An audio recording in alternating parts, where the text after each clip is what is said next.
vamos tratar de algum assunto muito importante na vida de um cristão, que é a maturidade cristã. E hoje nós estamos no segundo episódio desta mensagem. Nós vamos falar um pouco sobre como buscar um firme alicerce para manter a nossa maturidade cristã alicerçada, firmada na rocha. Mas um pouquinho antes de entender um pouco mais sobre os alicerces que nós temos que alcançar para a nossa maturidade cristã, nós precisamos entender que a maturidade, ela é algo que nós vamos alcançando durante o tempo. Pode passar o próximo. E aí nós entendemos um pouco mais sobre a maturidade, que aí nós vamos conseguir alcançar ela no seu último estado. E aí nós vamos conseguir entender um pouco mais sobre maturidade. E aqui nós trouxemos um significado, uma definição sobre maturidade, pois tudo aquilo que queremos alcançar, nós devemos entender primeiro. E maturidade é isso, condição de pessoa adulta, que está na fase adulta do seu desenvolvimento. Estado do que atingiu o seu desenvolvimento completo. Maturidade comportamental, espiritual, sentimental. E eu quero que você grave no seu coração, no celular, na mente, essa definição sobre maturidade. Grave essas duas palavras, desenvolvimento completo.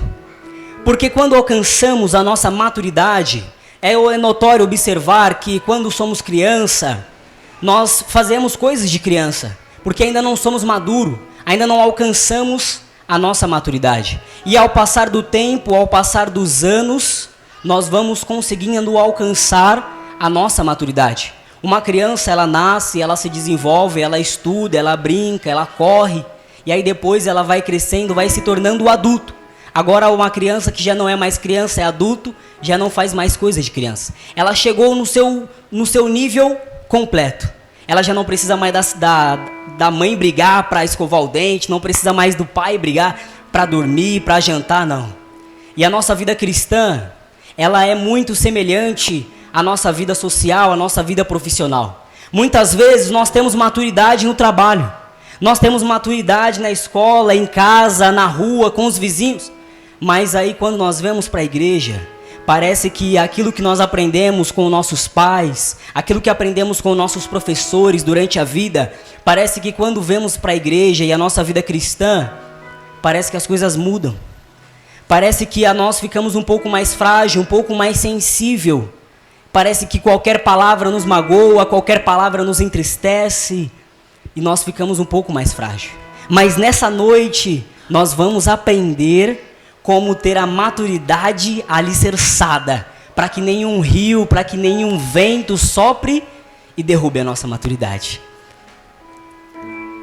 E aqui o Senhor Jesus, ao decorrer dessa mensagem, Ele me orientou a alguns pilares. Porque é certo dizer que do decorrer da nossa vida, nós devemos estar alicerçados em algumas coisas, para que nós possamos conseguir avançar. E assim como uma pessoa que alcança a maturidade no trabalho, eu posso dizer aqui para alguém que talvez já sofreu alguma humilhação no trabalho, talvez já sofreu alguma ofensa, alguma situação que não gostou. E aí eu te pergunto, você pediu demissão da empresa?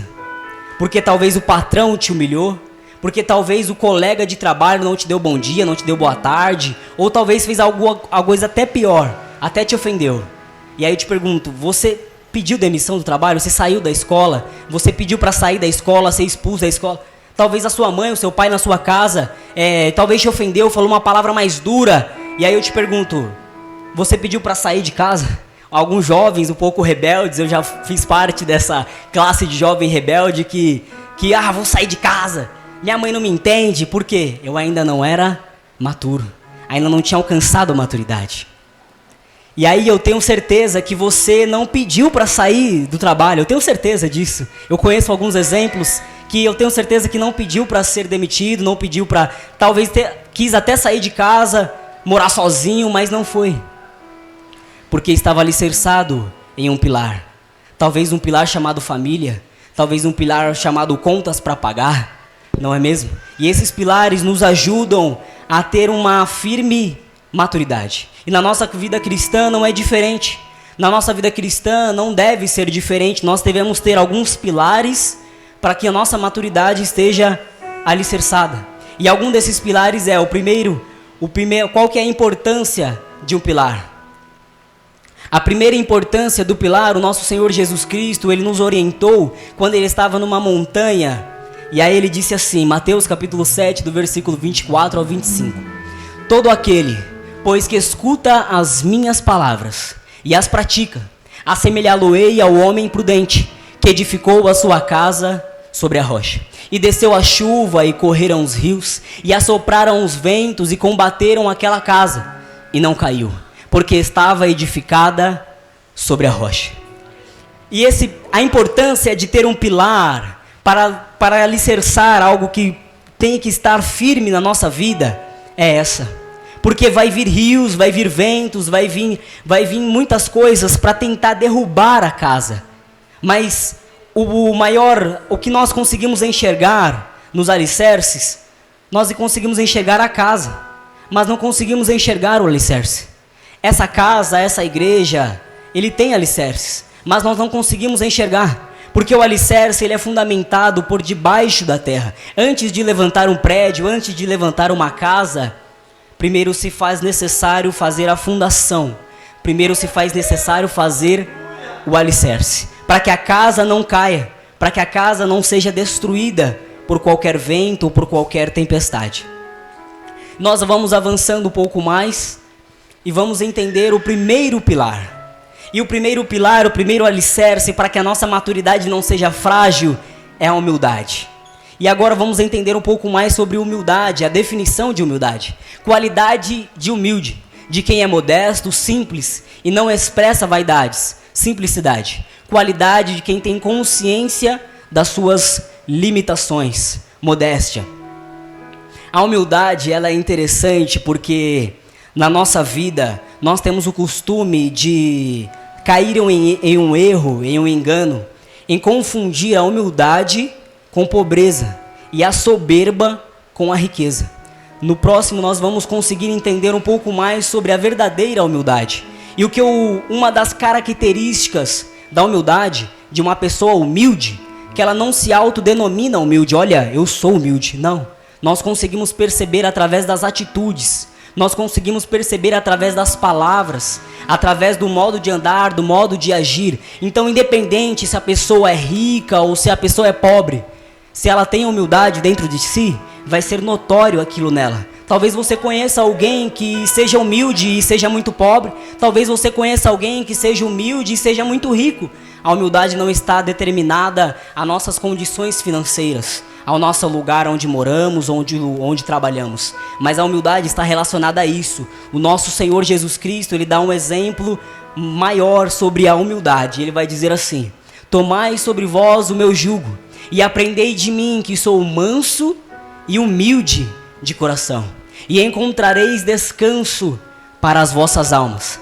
Aqui Jesus Cristo, ele associa a humildade não ao bem material, ou à falta do bem material, não. Ele associa a humildade com o coração, porque é daí que provém a humildade. E esse é o primeiro pilar para que nós possamos sustentar a nossa maturidade cristã.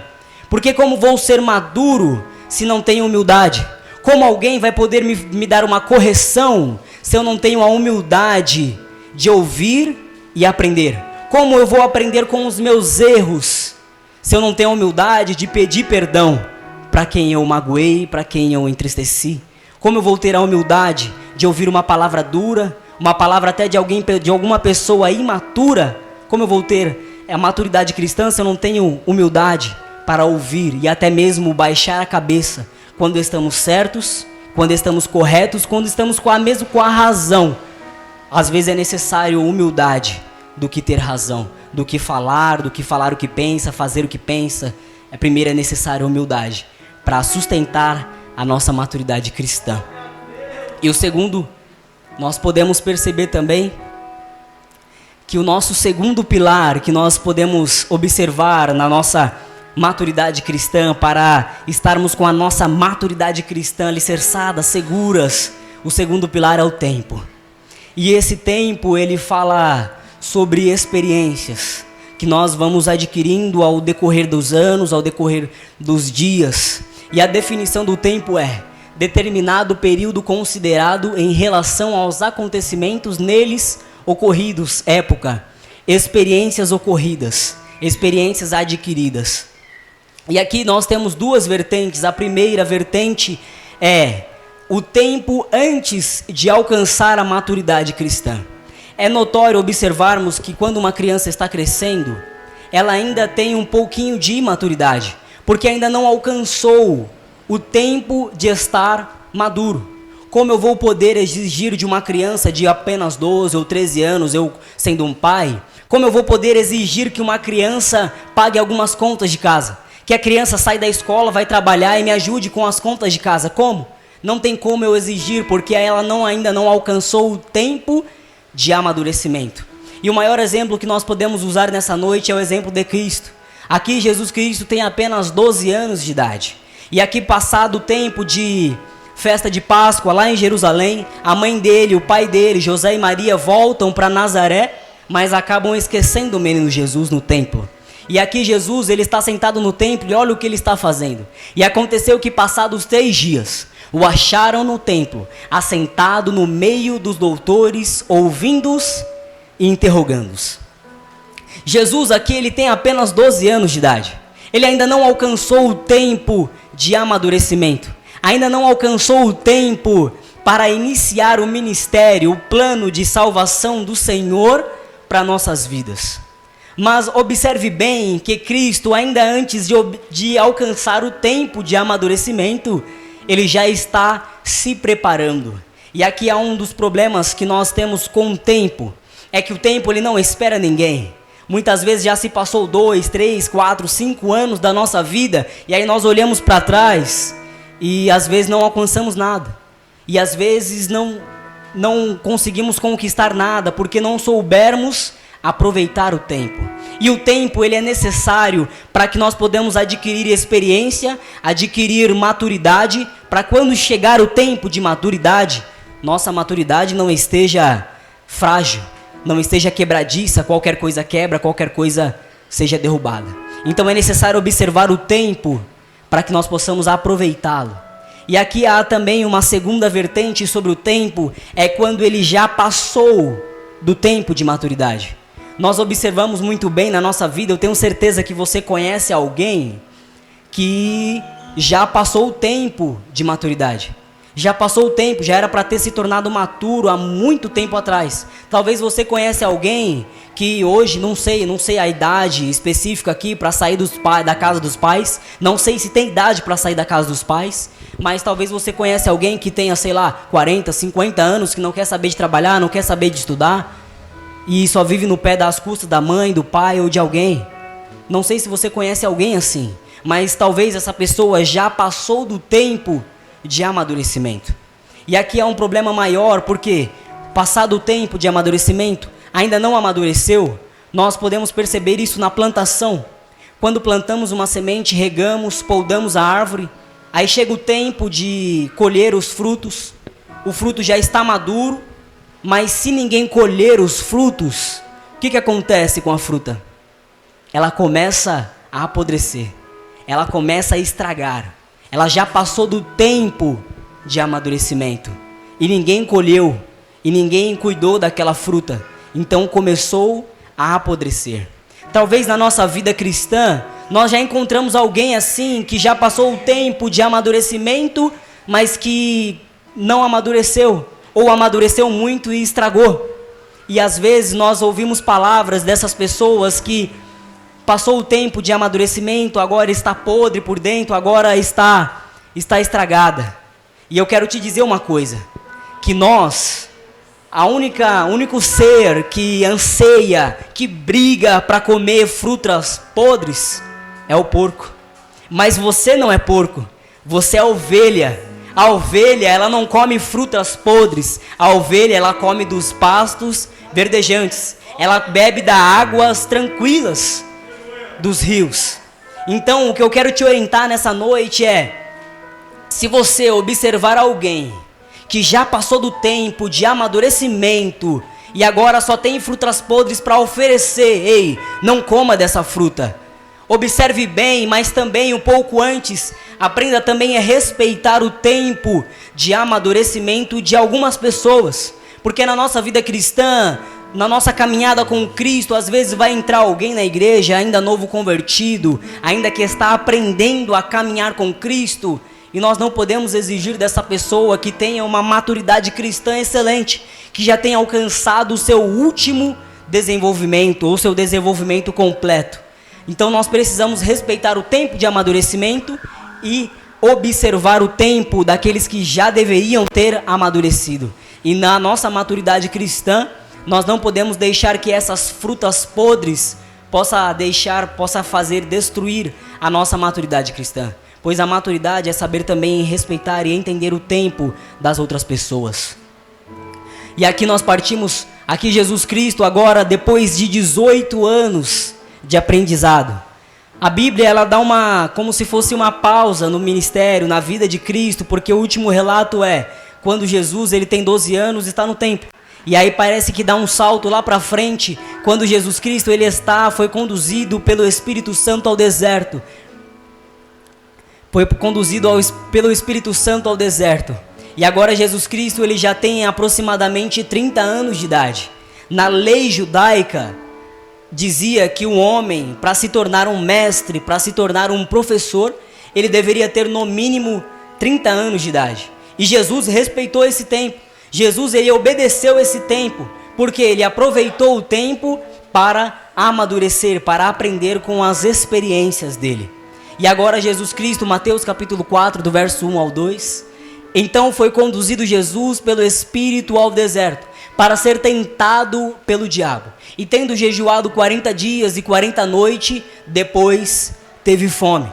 Jesus Cristo, ele aproveitou aqueles 18 anos que ele teve, os 30 anos completos, para se aperfeiçoar, para aprender, para então começar a ensinar e começar o seu desenvolvimento, desenvolver o seu ministério, o plano de salvação para nós até hoje. E o tempo, ele é o segundo pilar para que a nossa maturidade cristã esteja alicerçada. Nós partimos agora para o terceiro pilar, para que a nossa maturidade cristã esteja alicerçada, esteja segura. E o terceiro pilar é o autocontrole. E esse autocontrole, ele é interessante porque fala muito das nossas atitudes, fala muito das nossas palavras, de saber escolher as palavras que usamos, de saber escolher o momento certo e oportuno para falar e o momento certo e oportuno para não falar. E a definição de autocontrole é capacidade de controlar ou de ter o domínio sobre os seus próprios impulsos, emoções e paixões. Controle sobre si, controle emocional ou expressão de equilíbrio diante de autodomínio. Nunca perdi o controle diante das críticas. E é necessário o autocontrole para que a nossa maturidade cristã esteja alicerçada. Porque se de repente alguém ainda imaturo, que ainda não alcançou o tempo de maturidade, chega para você e te diz uma palavra dura, uma palavra que talvez até te machuque, é necessário o autocontrole para que a gente possa escolher bem as palavras que vamos utilizar com aquela pessoa. Escolher bem as nossas atitudes, as nossas ações e as nossas reações diante daquelas pessoas que ainda não alcançou maturidade ou até mesmo daquelas pessoas que já alcançou maturidade. E saber também qual o tempo necessário para se falar. Tiago, ele vai dizer sobre o varão perfeito. E o varão perfeito é aquele que sabe refrear muito bem a sua língua. Sabemos muito bem que uma cavalgadura, para você conduzir um cavalo, nós colocamos um chamado cabresto para limitar a visão do cavalo, e colocamos também uma sela para montar no cavalo, mas o que conduz o cavalo, o que vai conduzir para virar para a esquerda ou para a direita, é um aparelho que vai na boca do cavalo, que vai segurar a língua do cavalo. Então, ou seja, apenas um pequeno membro pode causar uma grande destruição. Por isso, é necessário um autocontrole na hora de falar, na hora de agir, na hora de até mesmo pensar nas nossas atitudes e nas nossas reações. E assim vamos caminhando para que a nossa maturidade cristã esteja alicerçada, firme na rocha. E nós podemos observar este exemplo de Cristo. Esse exemplo eu acho maravilhoso, porque Cristo agora ele já obedeceu o tempo de amadurecimento. Cristo ele é humilde nas palavras, ele é humilde na caminhada, ele é humilde até mesmo nas vestimentas. Agora Jesus Cristo ele vai demonstrar o autocontrole. Cristo ele começa, no ministério dele, começa a incomodar algumas pessoas, porque ele começa a apontar alguns erros de algumas pessoas que já deveriam ter alcançado maturidade para entender o que Cristo estava falando. Jesus Cristo começou a incomodar alguns certos sacerdotes, alguns certos talvez ali líderes da época, os judeus que já deveriam ter alcançado maturidade, mas que ainda não alcançou, passou do tempo, já estavam começando a apodrecer por dentro. Então aquelas pessoas começaram a observar em Cristo algumas coisas para tentar matar a Cristo. E infelizmente ou felizmente, porque isso nos gerou salvação, nos gerou vida eterna, porque estava escrito que ele deveria ser moído e transpassado para que alcançássemos a vida eterna. E eles até conseguem. Na época em Roma imperava sobre Jerusalém. Então eles conseguem ali alguns detalhes sobre a vida de Cristo, sobre o andar de Cristo, para conseguir matá-lo. Então eles pegam a Cristo, prendem ele no jardim do Getsêmani, e eles eram tão hipócritas, porque ao invés de obedecer à lei romana que estava imperada sobre Jerusalém, ao invés de prender Cristo e levar direto lá para Pilatos, que era a autoridade maior em Jerusalém, como se fosse o governador da época, eles levam Jesus Cristo para a casa do sumo sacerdote. Então lá Cristo ele sofre algumas agressões físicas, sofre socos, pontapés, ele sofre algumas coisas, e depois os servos do sumo sacerdote levam Cristo até Pilatos. E diante de Pilatos, Pilatos começa a olhar a Cristo e fala: e aí, o que você fez? O que aconteceu? Por que você está aqui? Então o sumo sacerdote, os servos do sumo sacerdote falam: ó, ele disse que ele é o rei tal aí, ó. Ele disse que ele não quer deixar ninguém pagar os impostos, ele derrubou a mesa lá. Ele não quer deixar ninguém pagar os impostos, ele tá querendo criar rebelião em Jerusalém. E a lei manda que quem criasse rebelião deveria ser morto. E aí Pilatos falou assim: então mata vocês ele. Aí ele falou: ó, mas a nossa lei não permite que matemos alguém. A nossa lei não permite. Eles eram tão hipócritas porque eles queriam alguma coisa, mas não conseguiam fazer com as próprias mãos, porque sabiam que o povo não ia aceitar.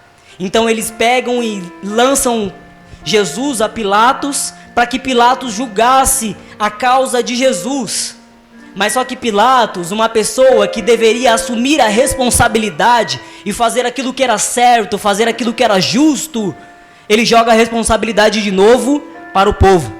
E à época tinha uma tradição que eles deveriam soltar um preso, uma pessoa, como sinal de remissão dos pecados, pois essa era a tradição da época, pecados sendo perdoados, e ali na época eles deveriam soltar alguém.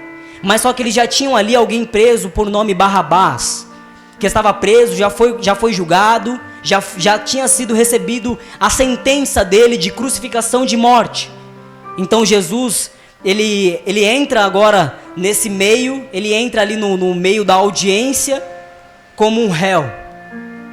E agora Pilatos ele vai começar a interrogar, vai começar a perguntar para Cristo: e aí, o que aconteceu? Por que você está aqui? E Pilatos, ele era alguém já muito experiente no que ele fazia, já tinha 3 para ser crucificado naquele dia, ou seja, ele já tinha talvez ali interrogado 3 pessoas que realmente mereciam estar ali, até mesmo eu merecia estar ali. E ele começa a interrogar a Jesus e falar: e aí, o que você fez?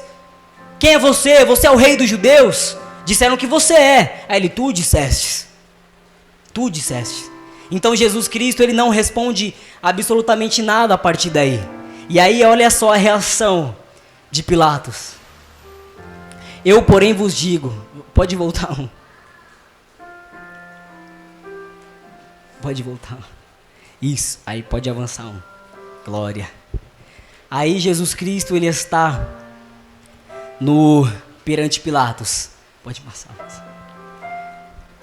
E ele vai dizer assim, ó. Mateus capítulo 27, do verso 12 ao 14. E sendo acusado pelos principais sacerdotes e pelos anciões, nada respondeu. Disse-lhe então Pilatos: não ouves quanto testificam contra ti? E nenhuma palavra lhe respondeu, de sorte que o presidente estava muito maravilhado. E essa foi a atitude de Cristo.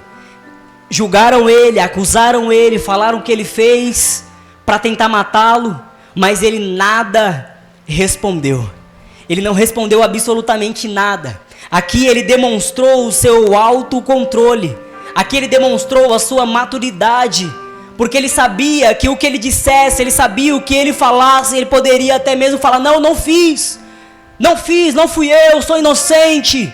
Ele poderia ali com todo o poder, porque era Deus dentro do homem, ele poderia ali rapidamente sumir dali. Mas ele não fez. Ele permaneceu e não respondeu absolutamente nada.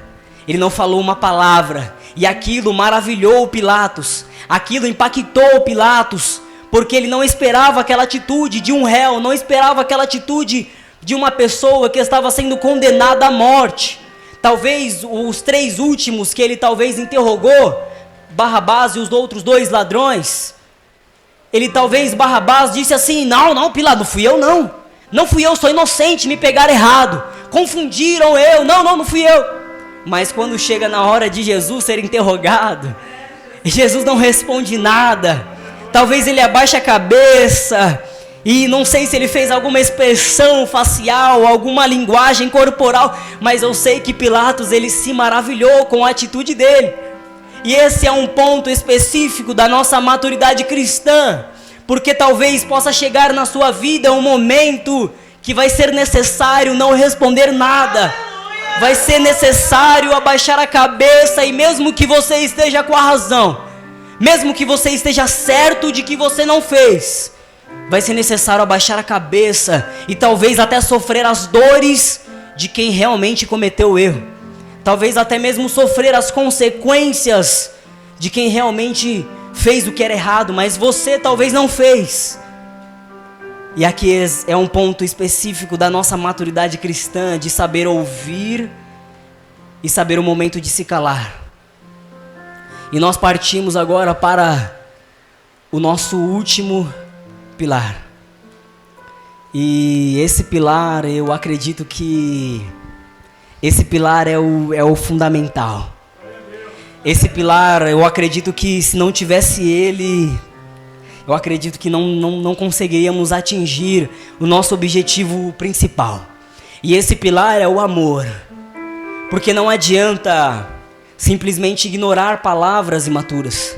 Não adianta simplesmente ignorar atitudes imaturas de outras pessoas. Nós devemos amar. Cristo, ele nos dá um exemplo, ele vai dar um sermão da montanha, Mateus capítulo 5, ele vai discorrer o sermão da montanha, ele vai dizer assim: olha, vocês ouviram que vocês devem amar quem te ama e odiar os seus inimigos, vocês ouviram isso, mas eu porém vos digo, que vocês devem amar os que te odeiam e orar pelos que vos perseguem. Aqui ele vai dar uma orientação sobre o amor. E aqui nós achamos uma definição sobre o amor, em que Paulo diz na sua primeira carta aos Coríntios, capítulo 13, verso 4 ao 7. O amor é sofredor, é benigno, o amor não é invejoso, o amor não trata com leviandade ou com maldade, não se ensoberbece, não se porta com indecência, não busca os seus interesses, não se irrita, não suspeita mal, não folga com a injustiça, mas folga com a verdade. Tudo sofre, tudo crê, tudo espera e tudo suporta. Esse é o verdadeiro amor. Esse é o verdadeiro amor. E eu acredito que sem o amor nós não conseguiríamos alcançar a nossa maturidade cristã. Porque é notório que vai chegar na nossa vida situações em que nós podemos até abaixar a cabeça e não falar nada. ou apenas dar uma palavra de correção, uma palavra de exortação à pessoa imatura para tentar que a pessoa alcance a maturidade. Mas se não tivermos o amor, se não tivermos o amor para que aquela pessoa cresça e dê frutos, não vai valer de nada. E aqui eu tentei buscar, orar ao Senhor, e aqui eu quero te dar um desafio. Não sei se você tem intimidade com a pessoa que está do seu lado, mas eu quero te desafiar a dizer a essa pessoa que você a ama, mesmo sem utilizar as palavras, eu te amo. Eu te desafio a olhar para a pessoa e dizer, eu te amo, mas sem usar as palavras, eu te amo. O nosso Cristo, o nosso Mestre, Ele conseguiu dizer a nós, um eu te amo. E isso aqui é incrível para mim, porque Cristo, Ele sofreu as dores que Ele não fez. Cristo, Ele foi crucificado, Ele sofreu as chibatadas, Ele sofreu ali, foi colocado uma coroa de espinhos sobre a cabeça dele, colocaram um manto vermelho nas costas dele, indicando que ele era um homossexual, colocaram um cetro, uma cana nas suas mãos, indicando, você é o rei, então beleza, já tem a coroa, já tem a capa, já tem o cetro na mão, agora você é o rei. Mas escarneciam, zombavam do nosso mestre, zombavam do nosso Salvador, que fez tudo por amor, Então ele foi conduzido até o lugar da crucificação, e furaram as suas 2 mãos, furaram os seus 2 pés, e ali quando ele estava na cruz, ainda talvez, não sei, chorando, sentindo muitas dores, já tinha sangrado muito, já tinha sofrido muito, e quando ele estava de braços abertos naquela cruz, ele talvez olhou para o Pai e disse assim, Pai, perdoa eles, porque eles não sabem o que fazem, eles ainda são imaturos, ainda não alcançaram a maturidade, eles ainda não entendem o propósito de eu estar aqui, então perdoa eles. Meu amado, eu confesso que se talvez tivesse sido eu naquela cruz, eu dizia, Senhor, manda um raio lá, eu sou inocente, manda um raio lá. Olha só o que Cristo ele disse, perdoa eles.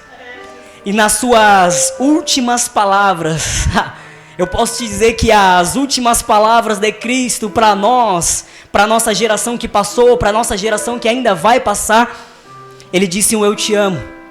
João capítulo 19, verso 30.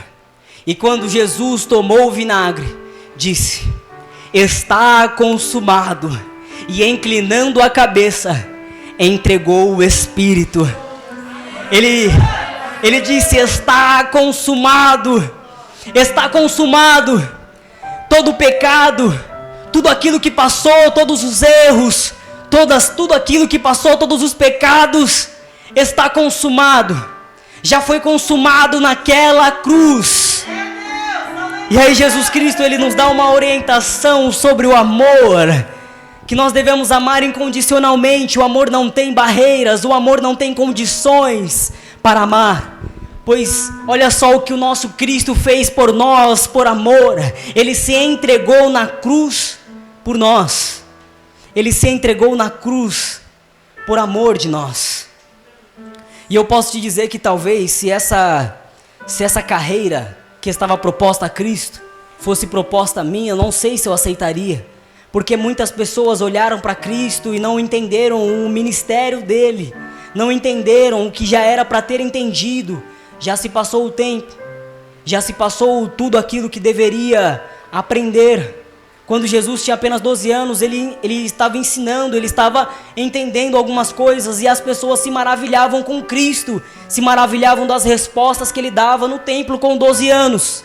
Mas agora com 33 anos de idade, agora querem matar ele, e agora mataram ele.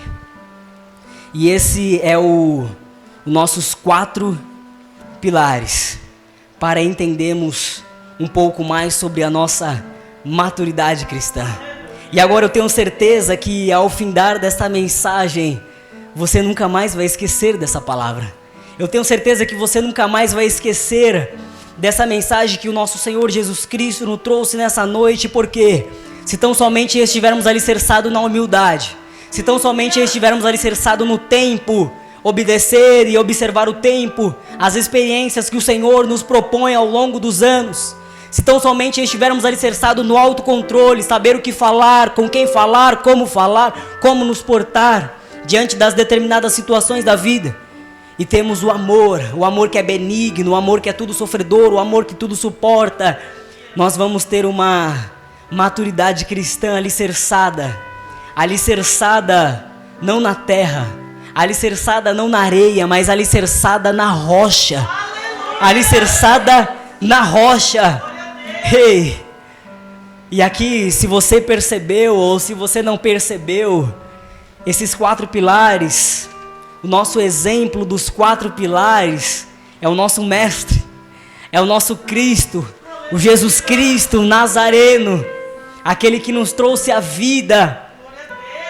E essa é a nossa rocha. E talvez aqui nós temos 4 pilares. E o pilar central, o pilar do meio, o pilar do meio é o nosso mestre, o pilar do meio é o nosso Cristo. Se tão somente estivermos alicerçados na rocha, que é Cristo Jesus, nada vai nos abalar, nenhum vento, nenhum rio, nada vai nos abalar. E eu tenho certeza, eu vou te dar uma orientação aqui, para ao longo da nossa vida, ao longo da nossa caminhada, quando chegar o rio, quando chegar os ventos fortes, quando chegar as palavras imaturas, quando alguém quiser te oferecer uma fruta podre para comer, quando alguém tentar te humilhar, quando alguém tentar te ofender, você vai se fazer essa pergunta: o que Jesus faria? Qual seria a atitude de Cristo? O que Jesus faria? Alguém tentou me humilhar lá na empresa, o que Jesus faria? Alguém tentou me ofender, alguém me deu um tapa na cara, o que Jesus faria? Alguém tentou me humilhar, alguém tentou roubar as minhas vestes, o que Jesus faria? Jesus Cristo é o exemplo mais nítido, Jesus é o exemplo mais forte, o maior exemplo de maturidade que nós podemos observar durante ao decorrer da passagem, ao decorrer da palavra. Jesus é a nossa rocha. E eu quero compartilhar com você, talvez até é apenas não sei se é um segredo, mas alguém aqui sabe, eu creio que algumas pessoas aqui sabem, eu quero saber quem não sabe o porquê que Moisés não entrou na terra prometida. Quem não sabe o porquê? Moisés viu a terra de longe. O Senhor permitiu que ele visse a terra, mas ele não entrou na terra com o povo. Quando o povo ainda estava no deserto, o povo estava reclamando sobre água. Moisés, você não tirou daqui para beber, para morrer no deserto? Era melhor ter deixado a gente lá no Egito. Então Moisés, ele começa ali a sofrer uma pressão do povo, e o Senhor dá uma ordenança a Moisés e diz: Moisés, tá vendo essa rocha? Fala com ela, fala para a rocha que da rocha vai sair água para o povo beber. Moisés talvez ali era um dos homens mais mansos. Ele perde a mansidão, ele pega o cajado e ele fere a rocha. Ele pega o cajado e ele bate na rocha. E mesmo assim o Senhor, ele não voltou atrás da palavra, saiu água da rocha, como o Senhor havia prometido. Mas a ordenança do Senhor era que o Moisés falasse com a rocha, e não que ele batesse na rocha. E esse é talvez uma das explicações que Moisés não herdou a terra prometida, não entrou na terra prometida. E aqui é necessário nós observarmos, porque a rocha é Cristo, a rocha é o nosso mestre, e tudo que nós precisamos, Senhor, me dá maturidade, Senhor, me dá humildade, me dá sabedoria, me dá experiência, me dá autocontrole, me dá amor. É só falar com a rocha, é só falar com a rocha. E eu creio, eu tenho certeza que as palavras do nosso Senhor Jesus Cristo vai ficar gravada no nosso coração, e nós nunca mais vamos esquecer dessa palavra. E a nossa maturidade, nós vamos conseguir alicerçar, a nossa maturidade vai estar alicerçada na rocha, vai estar alicerçada. Não vai ser qualquer vento, não vai ser qualquer tempestade que vai conseguir derrubar a nossa rocha. Amém? que nós possamos guardar essa palavra e fazer essa pergunta todos os dias: o que Jesus faria? O que Jesus faria? Amém? Deus abençoe a sua vida. Deus abençoe a semana. Glória.